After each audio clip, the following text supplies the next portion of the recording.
পাকিস্তানের সেনাবাহিনী ডিফ্যাক্টো ক্ষমতার চাবিকাঠি নিয়ন্ত্রণ করে এরকম একটি ধারণা গোটা বিশ্বে অনেক বছর ধরেই তৈরি হয়ে আছে। নানা ঘটনায় পাকিস্তান সেনাবাহিনীর সেই ভাবমূর্তি তৈরি হয়েছে।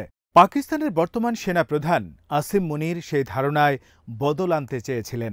তিনি অন্য সব সেনাপ্রধানের মতো প্রকাশ্যে বেশি ঘোরাফেরা করতেন না, বেশি কথাও বলতেন না। তিনি দৃশ্যপটের আড়াল থেকেই কাজ করতেন। জনসম্মুখে নিজের ভাবমূর্তি কঠোরভাবে বজায় রাখার চেষ্টা করতেন।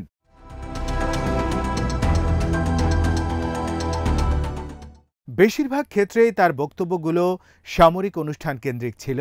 পূর্ব নির্ধারিত ও লিখিত আনুষ্ঠানিকতায় এগুলো সীমিত থাকত।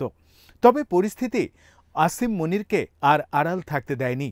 কাশ্মীর ঘিরে ভারতের সঙ্গে চলমান উত্তেজনার মধ্যে তিনি এখন পাকিস্তানের মূল কণ্ঠস্বর হয়ে উঠেছেন। তার বলিষ্ঠ উচ্চারণ যেমন পাকিস্তানের সাধারণ মানুষকে আত্মবিশ্বাসী করছে, তেমনি প্রতিপক্ষ ভারতও জেনারেল মুনির থেকে কঠোর কিছু বার্তা পেয়েছে।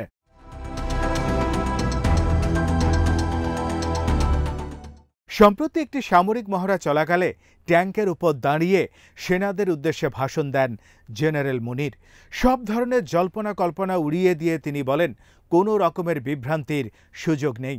ভারত যে কোনো সামরিক আগ্রাসনের বিরুদ্ধে দ্রুত, দৃঢ় এবং আগের চেয়ে আরও জোরালোভাবে জবাব দেয়া হবে।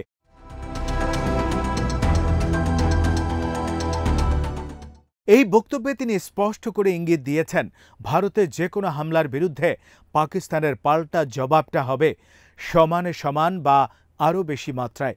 ভারত ও পাকিস্তানে জেনারেল মুনিরের বক্তব্যকে দেখা হচ্ছে তার দৃঢ় অবস্থান প্রকাশ এবং একই সাথে জনসমর্থন আদায়ের একটি উদ্যোগ হিসেবে।